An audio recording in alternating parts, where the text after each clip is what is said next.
is that I actually do. Well, I do two things: employee engagement and workplace culture transformation. Been doing those things for decades now.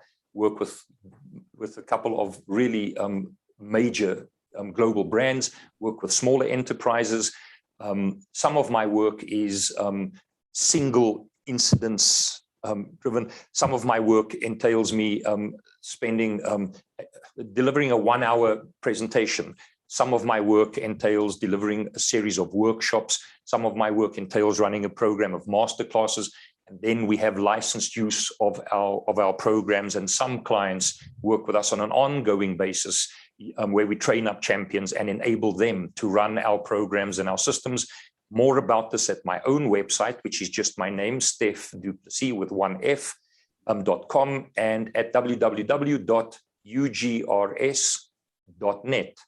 UGR's unwritten ground rules, the concept that my business partner and I created some 20 years ago, which these client organizations of ours use to improve and lead winning workplace culture.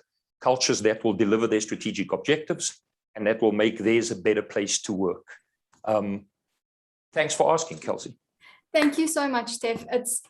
Honestly, we're so grateful that we've been put in touch with you, because obviously you are an expert in your field. You know so much about business and corporate and the employee wellness schemes that need to be implemented. So we're just really grateful for this opportunity. So thank you. Pleasure. Stef, the first question is, how and why do you think the COVID-19 pandemic has created a greater sense of urgency with regards to employee wellness? Kelsey, that's a loaded question and it's a long answer. I'll try and focus it as much as I can. How and why has COVID created an urgency for employee wellness? Oh my gosh. Everyone watching this, I'm sure, is familiar with the Gallup research that gets published in the Harvard Business Review. Gallup is the cutting edge research center for employee wellness. They've been doing it for 35 years, 200 countries, yada, yada, yada. And they had perfect trends for employee engagement and employee wellness up to the end of 2019, and then came COVID. It's new ground for all of us. There was no textbook for how to work hybrid or remote, how to work distance, how to keep engagement or wellness going during this time. It's a new field for all of us, and everyone is making it up as they go along. I've been following the Gallup polls nonetheless, and Gallup says this: employees who work remotely are more productive than employees who work in office. So that's good for companies. Also, it is my own assertion that employees are stepping up.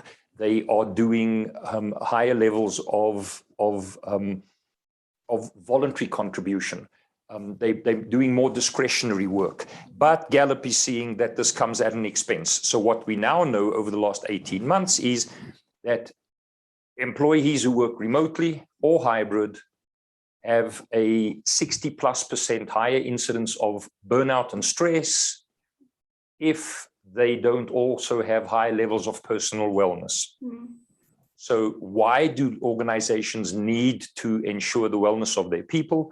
Well, because without doing that, employees working remotely are going to be burnt out and are not going to be able to continue contributing. Yes. While we see that employees are making a real effort to be in the game and to support what's happening, it's still new for everyone, and it's still almost a novelty.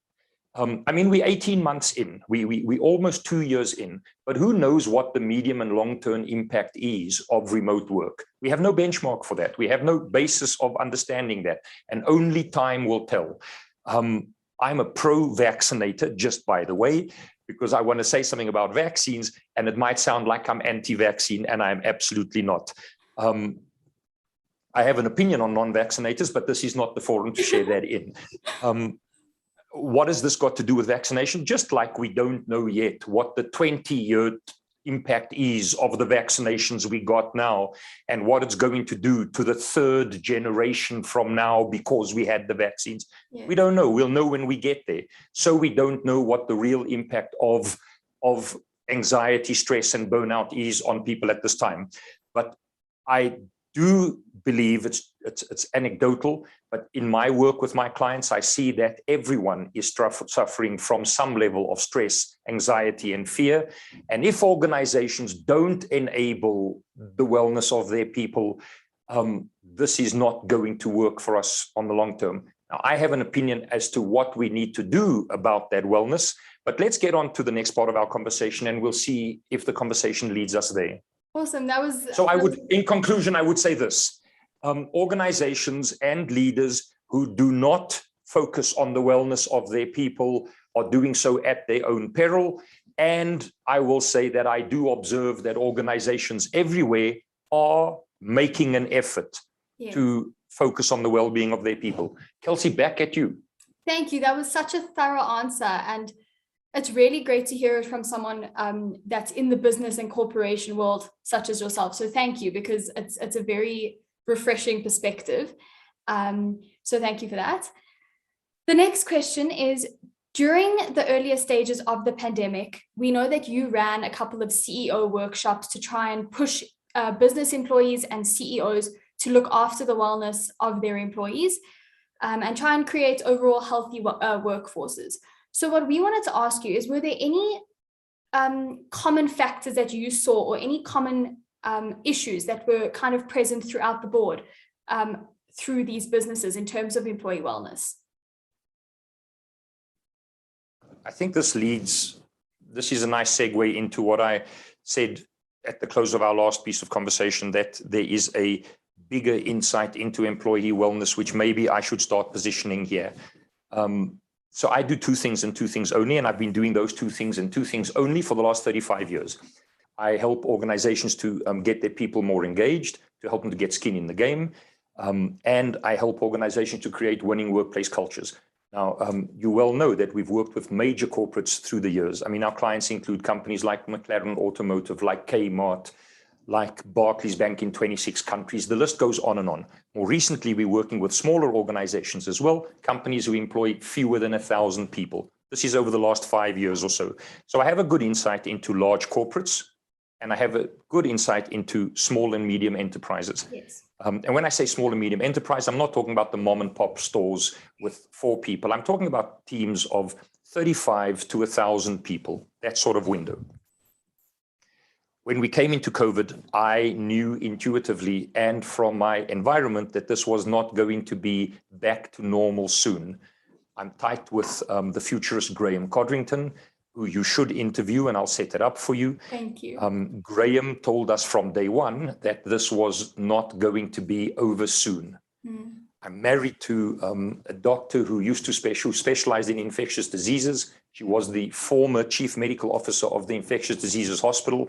She gets what this is about. So between Graham and my wife, I knew on day one that this was here to stay, which is why I'm going to use the word, even though I don't want to, pivoted and went online in the first week of our first lockdown. And I've been working exclusively online during this entire period of time, where previously I would be on an airplane every other day, on a stage at an event, or working in-house with clients every other day.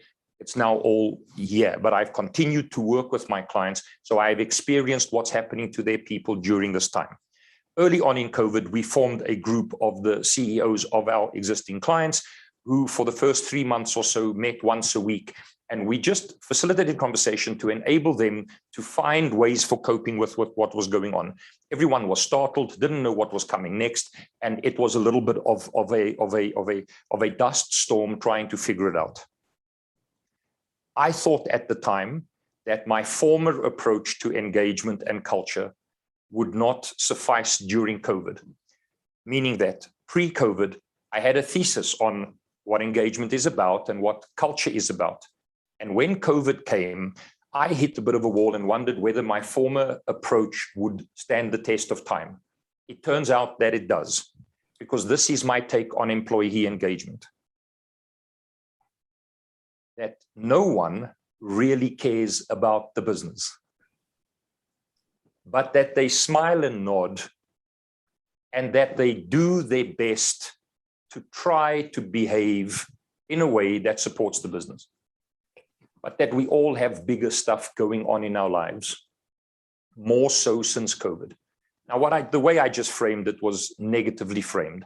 Of course, people care about the organization. Of course, people are well-intended. Of course, there are employees who, as Gallup frames engaged employees, are passionate about their job and who have a profound connection with the brand that they serve. But they have a life outside of work, and that life trumps everything else that happens at work, even at senior level. Initially, in early conversations, senior folk would deny what I am saying now, and then once we get to know one another, they will agree that even the founders and the owners do battle to create not what I call work-life balance, but to create work-life integration, where we can integrate our life and our work. I think that employee engagement starts outside the workplace. I think we each have something called a life score. This is off work that Maslow did when he identified the characteristics shared by people who demonstrate excellence in their everyday living, at home, work, and play. Those are the type of people who are highly engaged. And off that, I've built a framework that measures people's life score, how we feel our life is going at any one time. And all of us are subconsciously assessing our life score on an ongoing basis.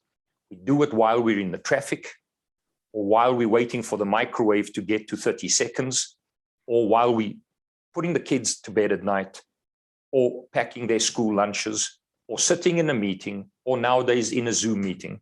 We are reflecting on how our life is going. And I get people to rate their life score on a scale of 1 to 10, where 1 sucks, 10 is awesome. You should be a documentary, the subject of a documentary at a score of 10. 5 is getting by, 8 is good enough. Over a few 100,000 surveys, the average score is somewhere between a 5.5 and a 6.5. Kelsey, this means that people are saying their life scores are somewhere between getting by and almost good enough. Sure. Yet we expect them to be fully engaged at work. Yeah, I argue you cannot be fully engaged at work if your life score is not good enough or better. Of course. So employee engagement starts, Kelsey, with improving one's life score. So wellness in the workplace is about helping people to improve their overall life score. And I think you mentioned earlier we were going to speak about, and we can cover it in this segment, we were going to speak about what do I think the pillars of engagement are. You mentioned a few. What were the ones you mentioned?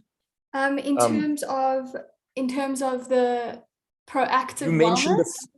No, you mentioned a few pillars. You didn't call them pillars, but you mentioned a few elements of wellness. Financial wellness, emotional wellness, and physical wellness. I think that, of course, all of those count. And who did I see recently? An article in Forbes. I forget now, maybe it'll come to me in a moment. Those continue to be the elements that are universally viewed as the building blocks of individual wellness. I take a slightly different angle at it. I think these are the elements that are important. I think that we want to know how it's going with our relationships at home, work, and play. Yes. I think we want to know how it's going with us in terms of our capacity to change as an individual, our ability to change our beliefs, which means we must first figure out what it is that we believe, not in terms of religion, but in terms of our self-belief and our beliefs about other people, about the environment, about our beliefs about the world. I find, and people agree, again, this is anecdotal, I don't have solid evidence for this, but through having asked tens of thousands of people this question, I get a very, very high percentage of agreement. Most people agree that in their entire lives, they never took time out to try and figure out what it is that they believe. Sure. about themselves, about relationships and the world. We continue to live our lives based on the beliefs that we were exposed to during our formative years. We end up as young adults with a set of beliefs, and we live our lives on those assumptions and beliefs. Most people never get to a point where they figure out which beliefs are hurting them or holding them back, and which beliefs are hurting those people they care about most. Until we do that, we can't figure out which beliefs we need to change. Changing a belief is possible, but hard. I think we want to know, when it comes to wellness, about our capacity to transform our own beliefs and perceptions. We want to know how it's going with our work-life integration, and we want to know how it's going with us spiritually. Whether we get that everyone we meet is carrying a load that we cannot see, whether we get that we are all in this together. I think those are 4 key elements. I'm not saying the ones you mentioned are not important. I'm saying I think these contribute significantly to life score. I'll start wrapping this piece up for you so we can get to the next conversation point.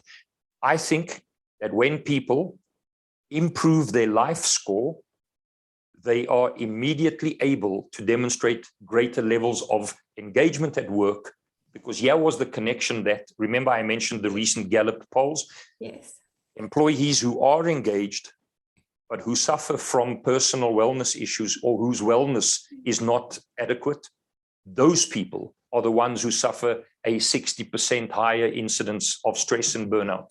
Yeah. Employees, this is specifically amongst people who work remotely.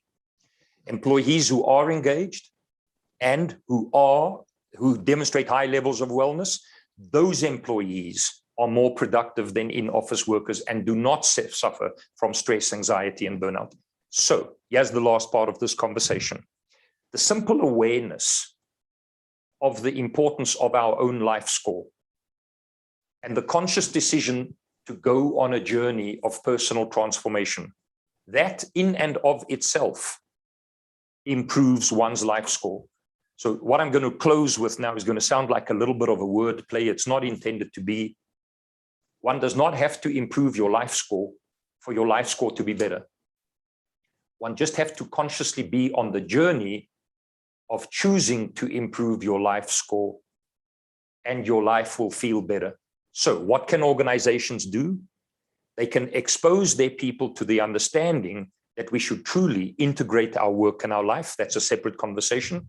And that if we focus on our personal well-being first and foremost, then engagement and workplace execution will become unintended consequences that will improve as well. The pursuit should not be to improve workplace engagement.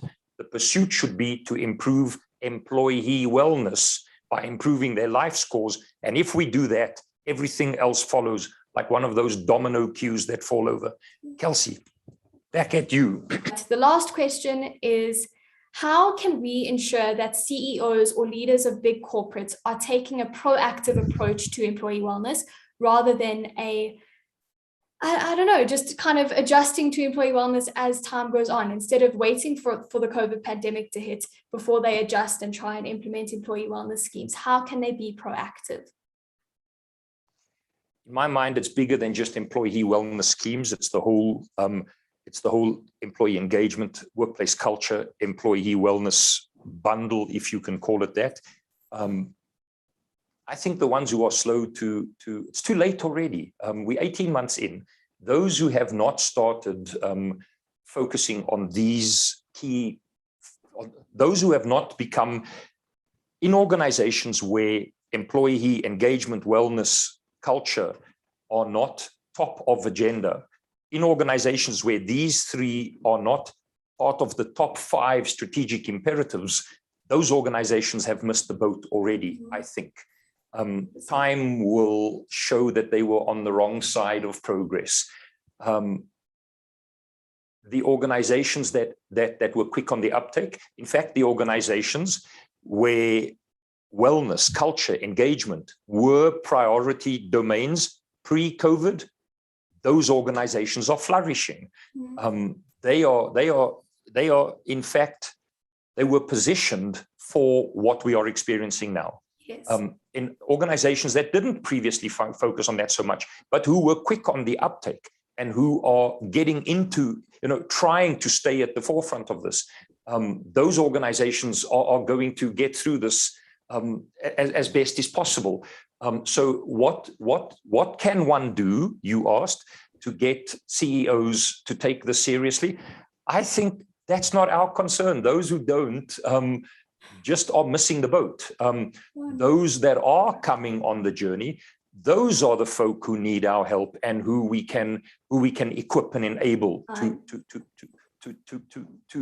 to make a priority of well-being, engagement, and culture. And as I said, it has to be a top 3 strategic objective. Now, for those organizations that are taking this seriously, I think the 3 key elements are, number 1, that these conversation points, culture, engagement, employee wellness, has to be a top strategic priority. Has to be top of list, has to be on the agenda, has to be discussed, it has to be visible, it has to be something that we talk about. Secondly, leaders at every level, not just the senior leadership, leaders at every level need to understand how their behavior impacts on organizational and individual wellness. I'll come back to that in a second. And thirdly, we have to understand that it's not just a leader issue, that everyone in the business, everyone on the team are responsible for contributing to us getting through this part of our journey. Let's go back quickly to the leader thing. I think that the level of wellness, engagement, the state of their culture that exists in a team or organization, I believe is caused or allowed to exist through leader behaviors. I saw something yesterday. It said something like, the culture of an organization will depend on the worst behavior that leaders are willing to tolerate. Wow. I believe that that's true. And these are the focus areas. If you ask me, what about the leaders the CEOs who are not focusing on this? I've already said those folk are not our concern. Let's talk about the folk who are on the journey and who get that they need to do this. I would say that there are a couple of things that post-pandemic, they have to focus on, the extent to which it becomes part of their values. And these are values that pre-COVID did not always make it onto the list of organizational values. Fine. Values like transparency, that we really level with people and tell them the truth of what's going on. I mean, all stakeholders, not just employees. Values like agility, that we can adopt to the change that is being foisted upon us, which means that we need values like creativity and innovation, where we enable creativity and innovation so that we can be agile. And a value like care, that our people at every level know that we have their well-being at heart and that we truly care about not only how engaged they are at work, but how they are coping with this entire experience overall. Casey, I didn't answer the question you asked, but I hoped that I answered what I thought was the deeper question. You did. Back at you, Kelsey. That's a brilliant way to look at it. I've never thought about it like that. And it is very true, because how can you go about helping people who in some way don't necessarily want that help? If they don't want to be implementing those changes, then you can't do that for them. Well, so Kelsey, there you start a whole new conversation, which we can't. So I'll do the shortest I can. I know. I'll do the shortest I can. No, okay. Kelsey, I think that this is all about leaders attaching their own masks first. Yeah. What do I mean? On any flight that anyone ever gets to take again, I've been on a plane once since COVID. I went to Kenya for work 2 weeks ago, which was my first live event since the pandemic hit. But when we get back on airplanes, they always give us a safety briefing and they tell us how to attach our own mask in the event of decompression, and how they tell us to attach our own mask before we help others, and how they tell us to attach our own mask before we help our kids. I think we attach our own masks first. I think that the best thing that leaders can do now is to demonstrate excellence in their own everyday living, to figure out their own life score, and to demonstrate behaviors that will cause other people in their organization to choose to emulate some of those behaviors. And that thing even has a name. It's called authentic leadership. And when leaders behave in that sort of way, I think they can lead their people not only through this pandemic, but through anything that is yet to come. Kelsey, thanks for having me. It was fun being here. Thank you so much, Stef. Have a lovely day. Thank you so much again. It was really lovely to get to know you and your business Pleasure, Kelsey. thoughts. Thank Pleasure. you very much, Stef. Have an awesome day. Be well. Bye. Bye.